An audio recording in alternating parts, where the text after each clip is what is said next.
എൻ്റെ പേര് ആദിത്യ സ്വരൂപാനന്ദപുരി, ശിവാശ്രമത്തിൻ്റെ മഠാധിപതിയാണ്. നമ്മൾ ഇന്ന് ഭഗവതിക്ക് പ്രതിഷ്ഠാ ദിനമാണ്. നമ്മുടെ ആശ്രമം തുടങ്ങി 24 വർഷം കഴിഞ്ഞു.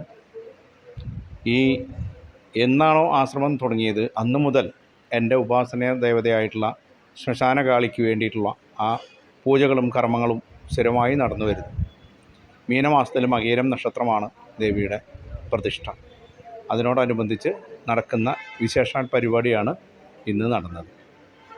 പ്രതിഷ്ഠാ ദിനമായിട്ട് ഇന്നത്തെ പ്രത്യേക പരിപാടികളെക്കുറിച്ച് ഒന്ന് പറയാമോ?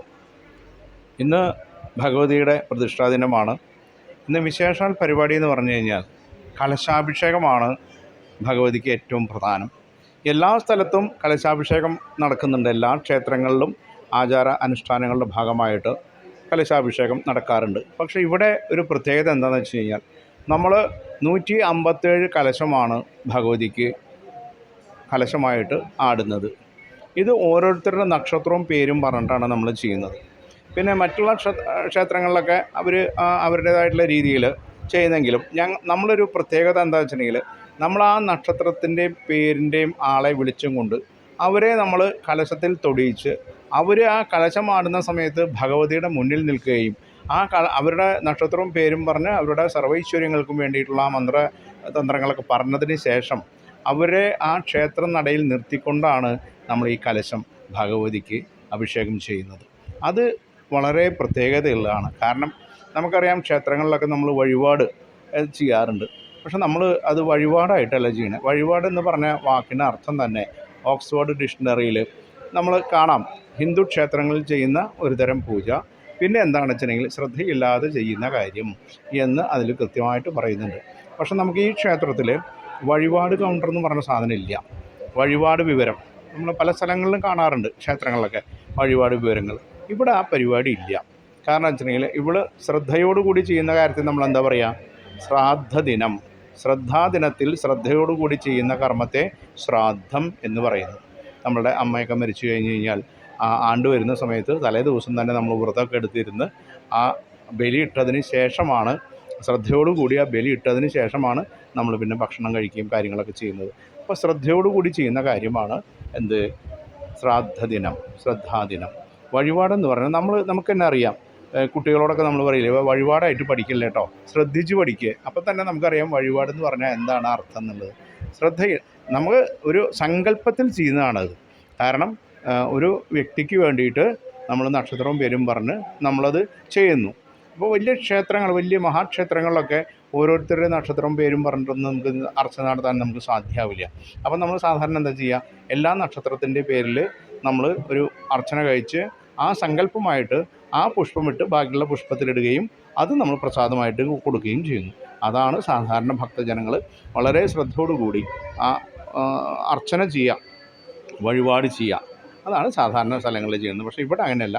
നമ്മൾ അർച്ചനയാണെങ്കിൽ നമ്മൾ ഇവിടെ നേരിട്ട് നടയിൽ വന്ന് നിൽക്കണം, എന്നാൽ മാത്രമാണ് നമ്മൾ അർച്ചന ചെയ്യുന്നത്. അതാണ് പ്രത്യേകിച്ച് ഈ ക്ഷേത്രത്തിൻ്റെ, ഈ ആശ്രമത്തിൻ്റെ ചടങ്ങുമായിട്ടുള്ള പ്രത്യേകത. ഈ 21-ാം നൂറ്റാണ്ടിലും ഇതേമാതിരി ഭക്തിമാർഗമായിട്ട് മുന്നോട്ട് പോകുമ്പോൾ സ്വാമിജിക്ക് എന്തെങ്കിലും പ്രതിബന്ധങ്ങൾ, അല്ലെങ്കിൽ സ്വാമിജിയെ ആരെങ്കിലും ഈ ഭക്തിയെക്കുറിച്ച് കളിയാക്കുകയോ അങ്ങനെ എന്തെങ്കിലും അനുഭവങ്ങൾ ഉണ്ടായിട്ടുണ്ടോ? ഇന്നേ വരെ അത്തരത്തിൽ കളിയാക്കുകയോ കാര്യങ്ങളൊന്നും ഉണ്ടായിട്ടില്ല. കാരണം ഞാൻ തൃശ്ശൂർ ജനിച്ചു വളർന്ന ആളാണ്. അപ്പോൾ എന്നെ ഇവിടെയുള്ള ആൾക്കാർക്ക്, ഒരുവിധം ആൾക്കാർക്കൊക്കെ എന്നെ അറിയാം. പക്ഷേ നമ്മൾ ഭക്തി എന്ന് പറയുന്നത് എന്താ പറയുക, ഭഗവാൻ ആരുടെ കൂടെയാണെന്ന് ചോദിച്ചു കഴിഞ്ഞാൽ ഭക്തൻ്റെ കൂടെയാണെന്ന് പറയും. കാരണം ജ്ഞാനം നമുക്കുണ്ടാവുമ്പോൾ, നമ്മളിപ്പോൾ വേദാന്തമൊക്കെ പഠിച്ചു വരുന്ന സമയത്ത് ജ്ഞാനം കൂടുതലുണ്ടാവുമ്പോൾ ചിലപ്പോൾ നമുക്ക് അഹം ബ്രഹ്മാസ്മി എന്നുള്ള തോന്നൽ നമുക്ക് വന്നു കഴിഞ്ഞാൽ, ഞാൻ തന്നെയാണ് ഈശ്വരൻ എന്നുള്ള തോന്നൽ വന്നു കഴിഞ്ഞാൽ പിന്നെ മറ്റുള്ള ഭക്തിയിൽ വലിയ കാര്യമൊന്നുമില്ല. പക്ഷേ സാധാരണക്കാരന് ഭക്തി ഒരു പ്രധാന ഘടകമാണ്. കാരണം നമ്മളിപ്പോൾ വേദാന്തമൊക്കെ പഠിച്ച് ഒരു 10ാം നിലയിൽ കയറിയിരിക്കുന്ന ഒരാളോട് എന്നിട്ട് കോണി വലിച്ചു കയറ്റിയിട്ട് മുകളിലേക്ക് കയറാൻ പറഞ്ഞാൽ സാധാരണ നമുക്ക് കയറാൻ പറ്റുമോ? സാധാരണക്കാരന്, ഒരു ഗൃഹസ്ഥാശ്രമിക്ക് ഈ ഭക്തിമാർഗം അയാളുടെ ജീവിതത്തിൻ്റെ ഐശ്വര്യത്തിനും ഉന്നമനത്തിനും ഒക്കെ അത്യന്താപേക്ഷിതമാണ് ഈ ഭക്തി എന്ന് പറയുന്നത്. പല ആൾക്കാരും ഭക്തിയൊന്നുമില്ല എനിക്ക്, ഞാൻ തന്നെയാണ് എന്ന് പറയുന്ന അനവധി ആൾക്കാരുണ്ട്. പക്ഷേ ഇപ്പം നമുക്കറിയാം, ഒരു നിരീശ്വരവാദിയായിട്ടുള്ള ഒരു മാന്യ വ്യക്തി ക്ഷേത്രത്തിൽ പോവുകയും ക്ഷേത്രത്തിൻ്റെ ഉള്ളിൽ കടക്കാനായിട്ട് ഷർട്ട് ഊരിയപ്പോൾ ഈ കയ്യിൻ്റെ ഈ ഭാഗത്തായിട്ട് ഒരു എലസ് കാണുകയും ചെയ്തിട്ടുള്ള വളരെ വിശേഷമായിട്ടുള്ളൊരു കാര്യങ്ങൾ നമ്മൾ കുറേ ആൾക്കാർ കണ്ടിരിക്കും. വ്യക്തികളെയൊന്നും ഞാൻ പറയുന്നില്ല, നിങ്ങൾക്കൊക്കെ അറിയാം. പക്ഷേ ഇത് എന്തൊക്കെയായാലും കുറേ കഴിയുമ്പോൾ കുറേ അനുഭവ സമ്പത്ത് നമ്മുടെ ജീവിതത്തിൽ, നമ്മുടെ ജീവിതത്തിൻ്റെ യാത്രയിൽ കുറേ അനുഭവ സമ്പത്ത് ഉണ്ടാകുമ്പോൾ കുറേ കഴിയുമ്പോൾ നമ്മൾ ഈശ്വരനിലേക്കുള്ള ഒരു മാർഗമെന്നുള്ള നിലയ്ക്ക് ഭക്തിയെ നമ്മൾ ആശ്രയിച്ചേ പറ്റൂ. ഈ കലിയുഗത്തിൽ ഭക്തിയും അതുപോലെ തന്നെ ഭജനയും വളരെ പ്രധാനമാണ്. കാരണം നമുക്കറിയാം, ഇന്ന് നമ്മളുടെ കുട്ടികൾ, ഹിന്ദു കുട്ടികളായ അവർക്ക് ഈ ഭഗവത്ഗീതയെ ചോദിച്ചാൽ അറിയില്ല, രാമായണം എന്താണെന്ന് അറിയില്ല, അങ്ങനെ പല വേദാന്തങ്ങളെ ചോദിച്ചാൽ അറിയില്ല, ഉപനിഷത്തെ കുറിച്ച് ചോദിച്ചാൽ അറിയില്ല. പക്ഷേ നിങ്ങൾ ആലോചിച്ച് നോക്കൂ, മറ്റു മതസ്ഥർ ഇന്നും വളരെ ശക്തിയായിട്ട് അവരുടേതായിട്ടുള്ള ആ കേന്ദ്രങ്ങളിൽ, അവരുടേതായിട്ടുള്ള ആ ഭക്തി മാർഗത്തിലൂടെ അവർ ആ കുട്ടികളെ മുഴുവൻ അത് പഠിപ്പിക്കുന്നത് നമ്മളൊക്കെ കാണുന്നതാണ്. പക്ഷേ ഇപ്പം നമ്മളെ സംബന്ധിച്ചിട്ട് വയസ്സാവുമ്പോഴാണ് നമുക്ക് ഭക്തി കയറിയിട്ട് ക്ഷേത്രത്തെ ആശ്രയിക്കുന്നത്, അല്ലെങ്കിൽ ഭഗവാനിൽ നമ്മൾ സറണ്ടർ ആവുന്നത്. ഭക്തി, നമ്മൾ ദൈവം എന്ന് നമ്മൾ പറയും. ആരാണ് ദൈവം? നമുക്കറിയോ ദൈവം ആരാണെന്ന്?